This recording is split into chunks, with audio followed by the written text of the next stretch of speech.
what it is, man. With the wives, they call at that critical moment every time. They're connected to your soul. Sheesh, right? man. And you have to answer. You got to. There's no other way. You stay out of that. My wife's not here. All right, so listen, we'll get started and get into the conversation. We also leave a space for people who have questions. They want to ask something, we'll leave that at the end. So get your thoughts ready, whether it's about the book or whether it's about him, the person. So one, I want to say thank you for being here tonight. Thank you for having me, sir. Appreciate you. It's always good to have good brothers, good smile, good energy in the space. So I'm really looking forward to, one, getting to know you a little bit, getting to know you about as an author, as a speaker, as a motivator, all of that stuff, but also getting to know a little bit about the book. So before we get into that, I usually like to read people's bios, but I want to let you give your bio. So tell the people a little bit about yourself and give the audience your bio in your own words. Absolutely. Well, once again, thank you guys for having me. Shout out to you guys for this amazing space. I mean, this Booksellers, the first African-American bookstore in Pittsburgh, Virginia. I had to come here, so thank you for having me. My name is Robert S. Bay. That's my professional name. Creatively, I'm known as Sir Bay. I'm an emissary. I'm an author. I'm an artist. I'm a father. I'm a community pillar, amongst other things. This is my second book, Forward, Onward, Upward. My first book, as you see right here, Your Gift, Your Passion, Your Purpose. I wrote that about 4 years ago. I never thought I would be an author. I've always been doing music my whole life. Since I was, like 11, 12 years old. I was in talent shows, rapping, writing, performing.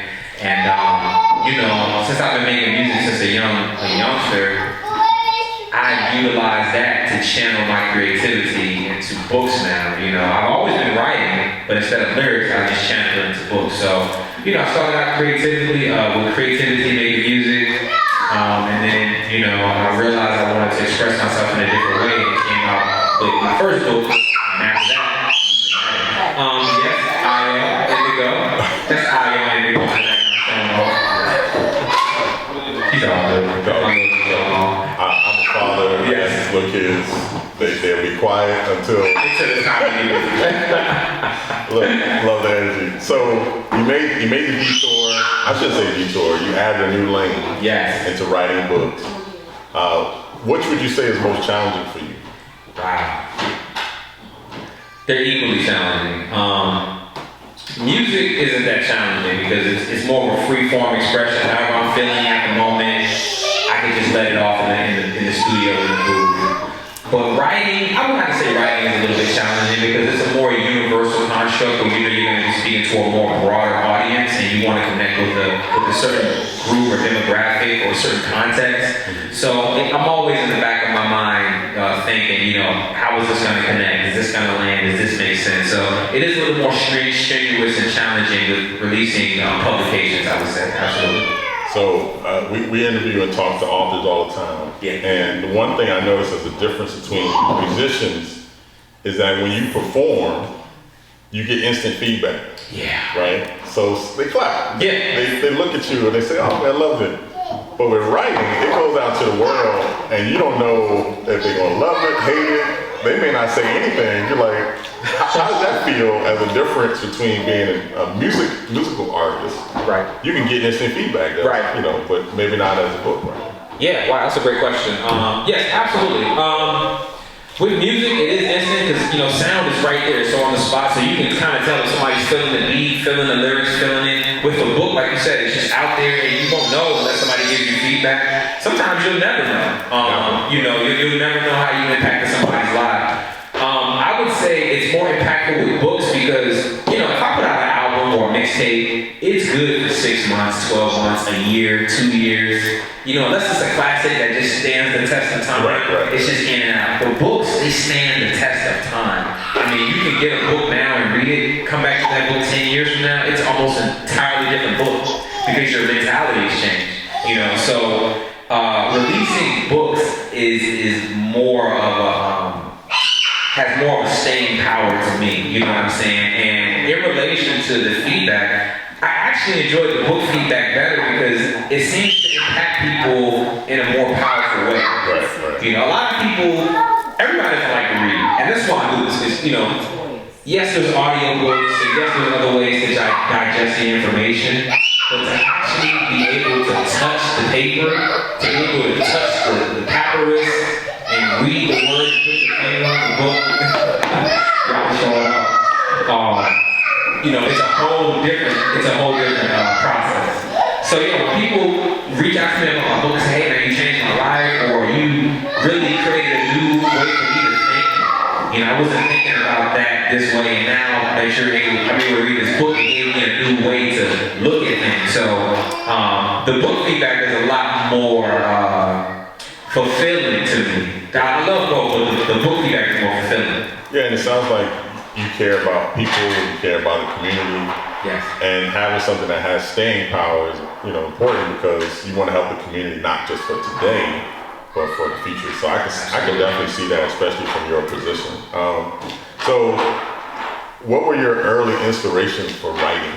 So, you know, you can have a musical influence, but, you know, Coltrane may not translate to helping you. Andre 3000 may not inspire you to write a book. Right. Who or what inspired you to, like, were there early influences out there?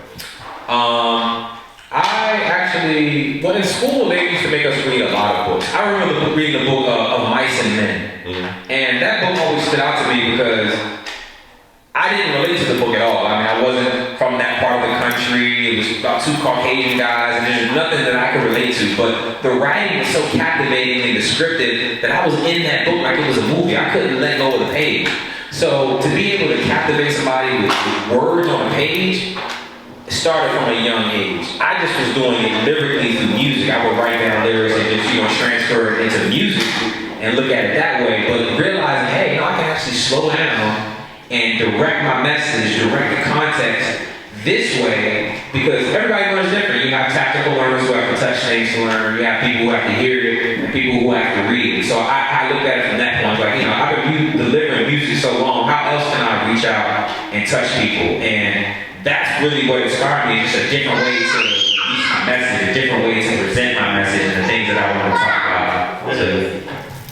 All right, so we're going to get into a little bit of this book. Yeah, absolutely. So when I say the book, you have two of them. Yes. So Forward, Onward, and Upward, The Science of Perseverance and Evolution. Yes, sir. Listen, you started out in the book on a topic that I think probably deserved about 5 more chapters. Yeah, it could go that way too. When you talk about this one word, I think you kind of hit on its importance. You hit on, you know, think how it can affect your path going forward.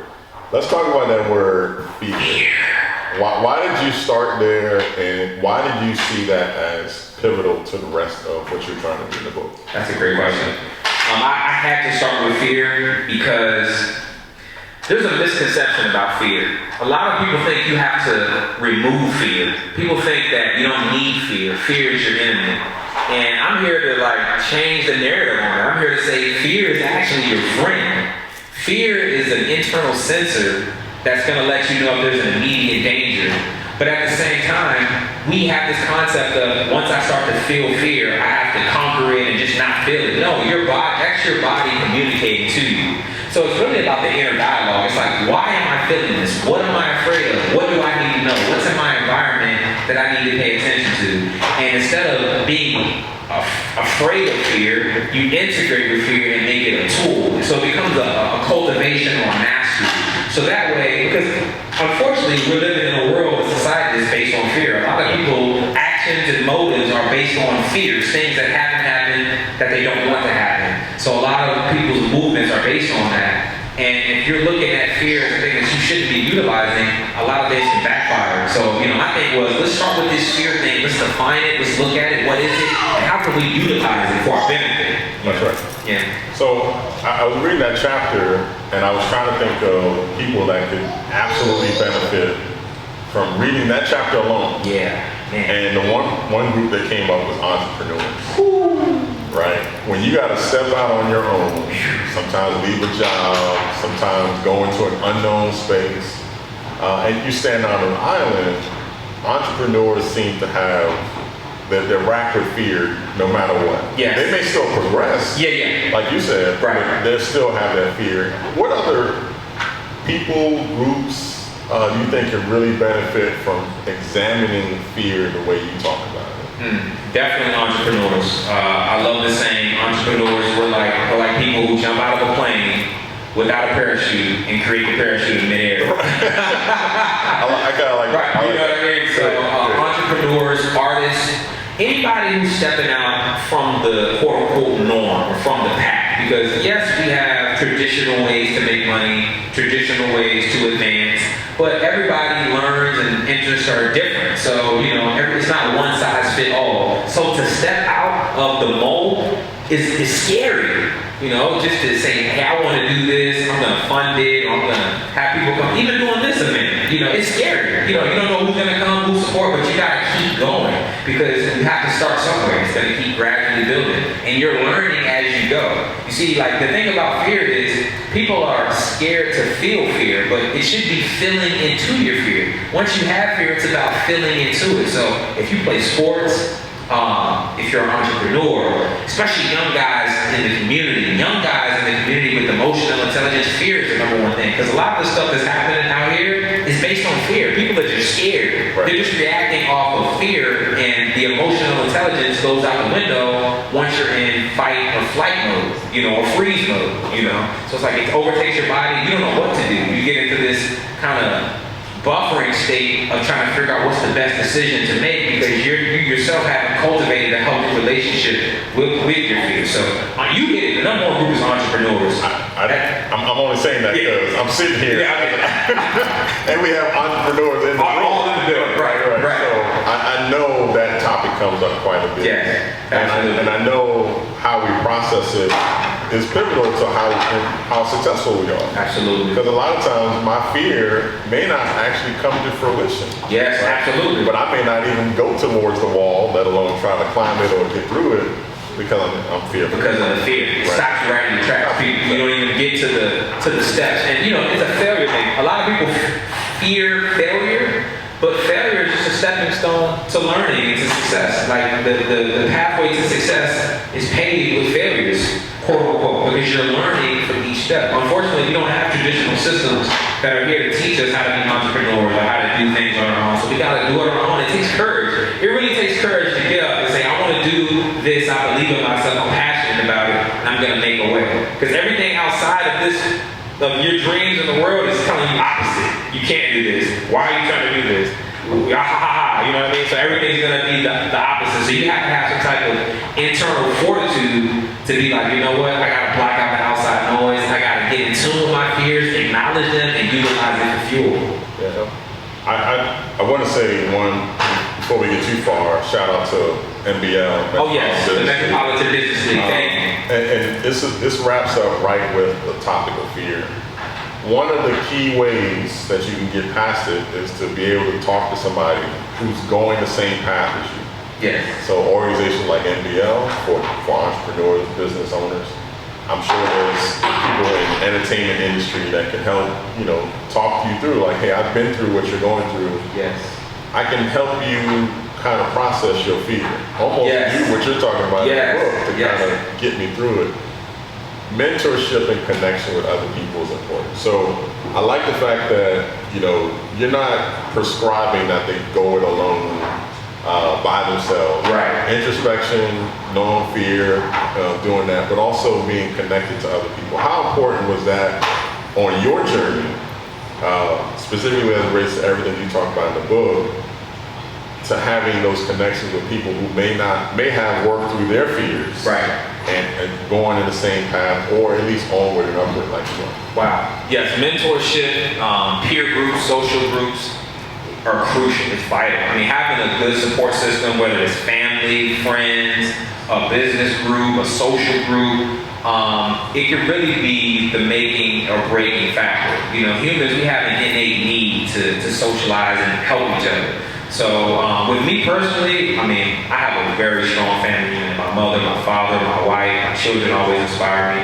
And outside of that, my social and entrepreneur and creative group, people like Hal, you know, people who are in organizations such as the India, shout out to Hal, you know, people within my creative groups me myself, I'm a mentor for a lot of people. Right. So a lot of the advice that I give people is advice that I've given myself. You know, and the people that I get advice from is experiential advice, meaning they have experience in it. They're telling me something that they've been through. So I think just sometimes you gotta hear yourself talk out loud to really answer the question. Because a lot of times the answer is in the question itself. Right. You just need the space to kind of think and bounce. Like we like reverberate off of each other. I like to say, like I like to bounce my ideas and things, and you bounce yours off of me. And in the middle, we find a commonality or a solution. Say, that does make sense. Or I ain't thinking about it like that. Or I'm glad I talked to you, man, because I get it from a different perspective. So for me, I surround myself with inspirational, motivational people, constructive people, people I respect, that we're gonna lift each other up. We're gonna constructively criticize and ultimately support each other. So let's play a little exercise here. Okay. In the beginning, you kind of rearrange our definition of or how you handle fear. Yes. What is something? Let's give another thing that maybe people need to get out of their psyche. Another myth that okay, you need to get rid of this in order to go higher. So fear is not something you avoid. No. You work through it. Yes. You channel it. Yes. You just talked a little bit around networking. You shouldn't be trying to do this alone. No. Is there something else that you can say for the people who are listening? You're trying to go onward and upward. Yes. Here's something that you need to get out of your system before you move onward and upward. I'm not going to say you need to get it out your system, but you definitely need to get this in check. And it is the EGO, the ego. Okay. You hear people say, kill your ego, get rid of your ego. You don't need to kill your ego. You need your ego. Your ego's good when it's in its proper place. And I always use the analogy like this. Let's say you're in a car. There's 4 people in the car, right? Now, everybody in the car can drive. You have your consciousness, you have your heart, you have your spirit, and you have your personality. All right? Now, let's just say your personality is your ego for right now. When your ego's driving the car, he's speeding, he's driving fast, he's not stopping at stop signs, he's telling everybody to get out the way. That's your ego driving. Your ego does not need to drive the car. Your ego needs to be in the car because your ego can tell you, hey, this guy's trying to cut you off. Hey, this guy behind you is riding your bumper. Hey, watch out for this. You know, your ego is your friend when it's in alignment with who you truly are at your core. When it's driving the vehicle and driving everything, you're not going to be your true self. So, you know, I've learned that it's great. Everybody needs an ego. Your ego is the thing that's going to big you up and let you know who you are. But when it's out of alignment and out of balance, it can kind of become reckless and it kind of become toxic.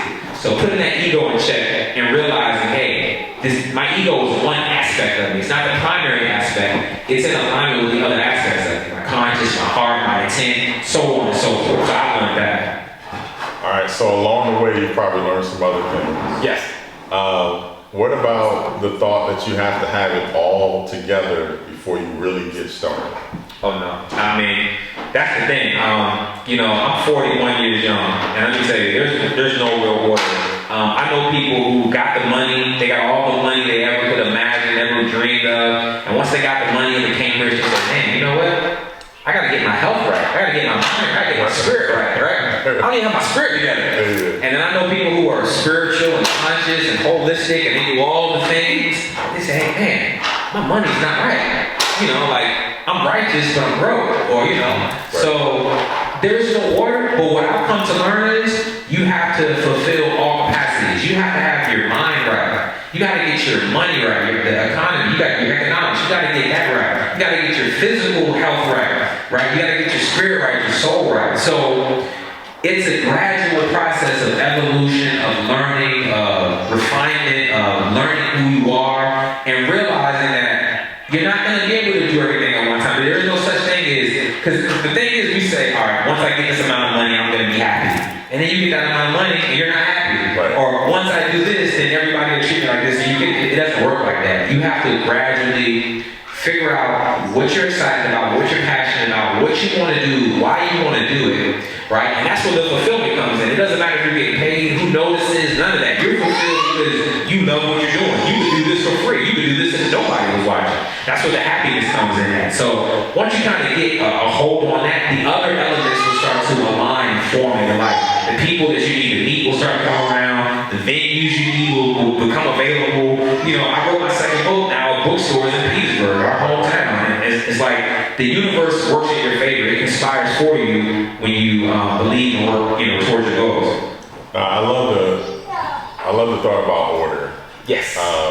Because I talk to young people a lot. Mm-hmm. I have two sons, 20 and 22.